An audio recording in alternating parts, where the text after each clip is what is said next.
नमस्कार दोस्तों, स्वागत है आप सभी का एक बार फिर से आपके अपने YouTube चैनल स्टडी टूल्स में। तो जैसा कि हम लोग चुनाव संबंधी प्रश्न पढ़ रहे थे प्रतिशत चैप्टर का प्रतियोगी परीक्षाओं के लिए, तो उसी में आज जो हमारा लेक्चर है वो 27वां लेक्चर हो जाएगा, जिसमें कि हम चुनाव के बारे में बात करेंगे।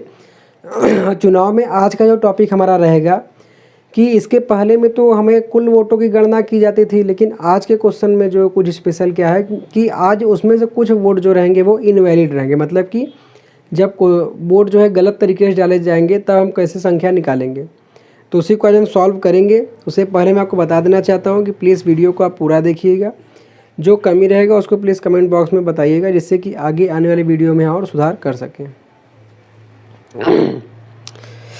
तो देखिए, जैसा क्वेश्चन आपके ऊपर स्क्रीन पे आ गया होगा कि एक चुनाव में दो उम्मीदवार थे।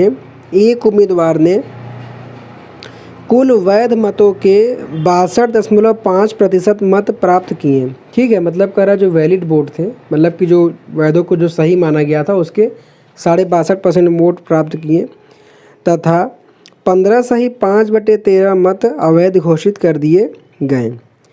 यदि कुल मतों की संख्या 7,800 हो तो दूसरे उम्मीदवार ने कुल कितने मत प्राप्त किए। मतलब कर रहा है कि अगर कुल मत जो है 7,800 हो तो दूसरे, मतलब कि जो जीता है उसकी नहीं पूछ रहा है, हारने वाले उम्मीदवार का पूछ रहा है। आपके ऑप्शन दिए हुए हैं 4,125, दूसरा दिया हुआ है 2,775, तीसरा 3,325 और चौथा 2,475। तो पहले हमें इसमें क्या करना होगा, वैलिड वोट निकालने होंगे, तभी ना उसका 62.5 निकालेंगे। तो आइए देखते हैं पहले वैलिड वोट। तो देखिए, जैसा कि क्वेश्चन में कहा गया है कि जो है कुल वैध मतों का कितना परसेंट जो है अवैध है। अवैध मत कितना है, अवैध वोट परसेंटेज जो कि दिया हुआ है 15 सही 5/13%। तो पहले इसको हम सॉल्व कर लें। तो क्या होगा, इस सही बटेगा 13 में मल्टीप्लाई होगा, 15 × 13 और अंश का 5 जुड़ जाएगा और बटे में रहेगा 13। इस परसेंटेज की जगह हो जाएगा 1/100। तो देखिए, जब 15 में हम 13 का मल्टीप्लाई करेंगे तो ये हो जाएगा 15 में 13 का मल्टीप्लाई, 15 तियाँ 45 और 15 एक कम 15, तो 5 5 4 9 और 1 195। तो 195 में 5 को हम ऐड कर देंगे, बटे में हो जाएगा 13 और गुणे का 1/100। तो 195 में जब 5 जोड़ेंगे तो ये हो जाएगा 200/13 और बटे में 1/100। तो ये 2 0 से 2 0 कट गया तो हमें मिलेगा 2/13। तो इस तरीके से हमने इसको सॉल्व करके क्या कर लिया कि इसको भिन्न में बदल लिया है।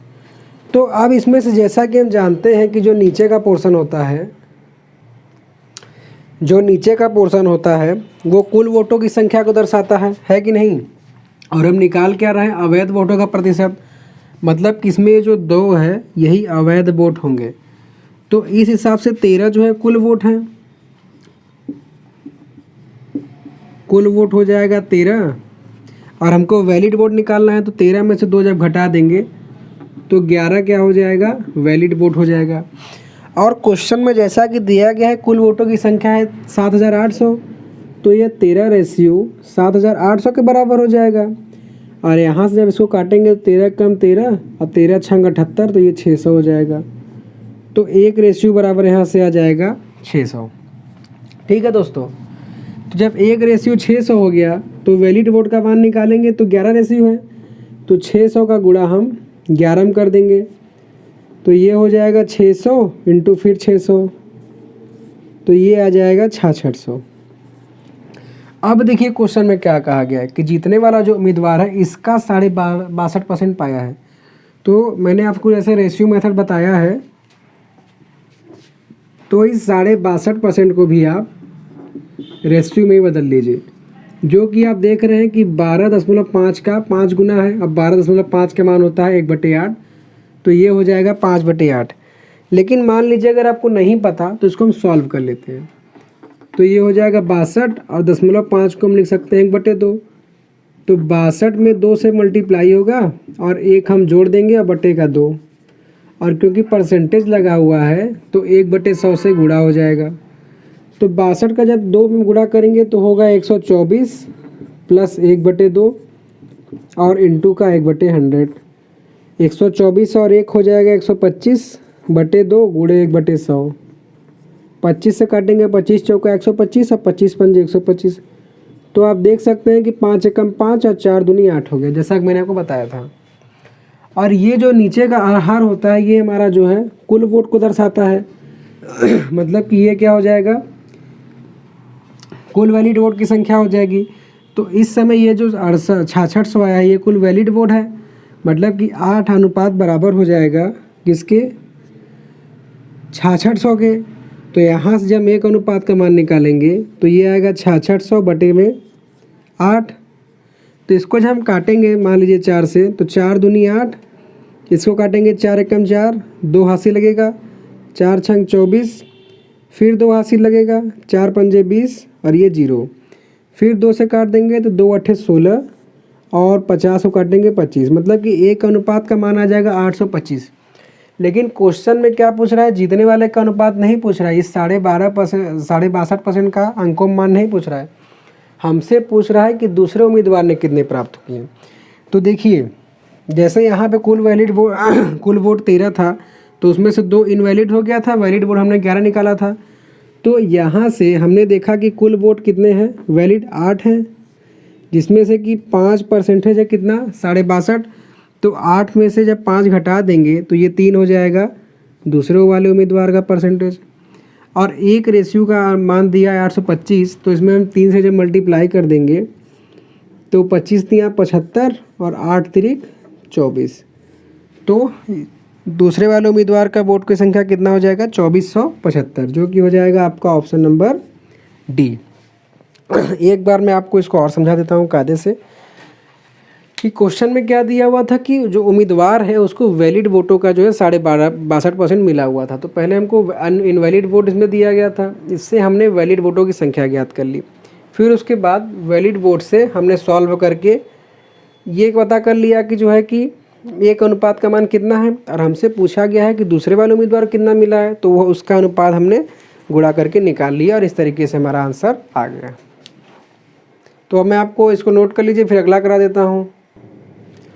तो दोस्तों आइए हम दूसरे क्वेश्चन को सॉल्व करते हैं, जो कि आपको ऊपर स्क्रीन पे आ गया होगा कि एक चुनाव में जीतने वाले उम्मीदवार ने कुल मतों का 52% मत प्राप्त 52% मत प्राप्त किया तथा हारने वाला 8820 मतों से हार गया, मतलब कि ये जीत हार का ये अंतर है।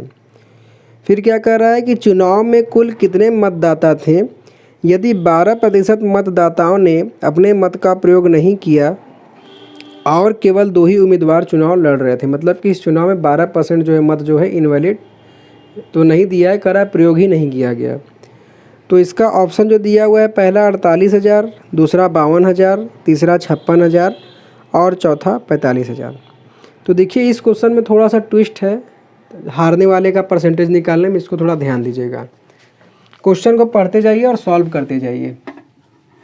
तो जैसा क्वेश्चन में क्या कर रहा है कि जीतने वाले उम्मीदवार को कुल मतों का 52% मिला है, और जैसा कि मैंने आपको बताया कि टोटल वोट आप हमेशा मानेंगे 100%।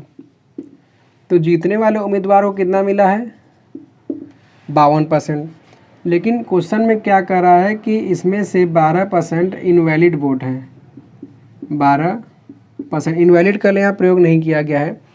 तो जब आप लूज़र के वोट निकालेंगे तो इसके लिए आपको करना क्या पड़ेगा कि आपको पहले वैलिड वोट निकालना पड़ेगा। तो 100 में से 12 वोट इनवैलिड है, तो वैलिड वोट कितना हो जाएगा, 100 - 12 = 88%। और अब इसमें से हम जो है विनर का वोट को घटाएंगे, ठीक है। इसको आप ध्यान रखिएगा, अगर क्वेश्चन में इस तरीके का दिया रहे कि कुल वोट में से जीतने वाले को इतना मिला है, फिर कह दिया है कितना इनवैलिड है, तो हारने वाले का परसेंटेज निकालने के लिए आपको वैलिड वोट में से विनर का घटाना होगा, ये हमेशा कंडीशन होगा। तो जब आप 88 में से 52 घटा देंगे तो ये आ जाएगा, 8 में से 2 जाएगा 6 और 8 में से 5 जाएगा तो 3। तो इस तरीके से विनर का वोट हो गया 52 और हारने वाले का वोट हो गया 36। अगर हम इन दोनों के अंतर की बात करें तो अब 52 में से जब 36 को जब घटाएंगे तो 12 में से 6 जाएगा, बचेगा 6, और ये 4 में से 3 जाएगा 1, तो इन दोनों का अंतर कितना आ जाएगा 16। और जैसा ही कहा है कि जो ये हारने वाला उम्मीदवार है कितने वोटों से हारा है, 8320 वोट के, और ये हारने का अंतर यहाँ दिया गया है, मतलब कि 16 रेशियो बराबर हो जाएगा 8320 के। तो यहाँ से हम एक रेशियो का मान निकालेंगे तो 16 कम 16, ये 16 पंजे 80, 3 आगे आएगा, 16 दूनी 32, 0, मतलब कि एक रेशियो का मान आ जाएगा 520। और हमको पूछ कितना रहा है, कुल वोटों की संख्या कितनी थी, मतलब वैलिड वोट नहीं कहा है कुल वोट, जो कि है 100%। तो एक का जब मान 520 है तो इसमें हम 100 से मल्टीप्लाई कर देंगे तो ये हो जाएगा 520 इंटू 100 बराबर 52,000, जो कि हो जाएगा आपका ऑप्शन नंबर बी। ठीक है, तो इस क्वेश्चन में समझने वाली बात क्या थी कि अगर क्वेश्चन में अगर इनवैलिड शब्द का प्रयोग हो जाए या इतने वोट का प्रयोग नहीं किया गया हो जाए तो हारने वाले का परसेंटेज कब निकलेगा, टोटल में से हम विनर नहीं घटाएंगे, हमको पहले वैलिड वोट निकालना है, फिर उसमें से विनर को घटाएंगे, तभी हमारा आंसर सही आएगा। तो इस तरीके से ये दोनों क्वेश्चन जो टाइप के थे मैंने आपको करा दिए हैं। अब नेक्स्ट लेक्चर में क्या होगा कि अभी तक तो हमने देखा केवल 2 उम्मीदवार थे, अगर 2 से ज़्यादा उम्मीदवार चुनाव लड़ रहे हो तो कैसे सॉल्व करेंगे, इसके बारे में हम अगले क्वेश्चंस में चर्चा करेंगे। तो इसी के साथ आज का हमारा लेक्चर कंप्लीट हो जाता है। आशा करता हूँ कि बताया गया जानकारी आपको समझ में आया होगा। तो प्लीज़ वीडियो को लाइक कीजिएगा, चैनल को सब्सक्राइब कीजिएगा और कमेंट आपसे रिक्वेस्ट है प्लीज़ कीजिएगा। So thanks for watching.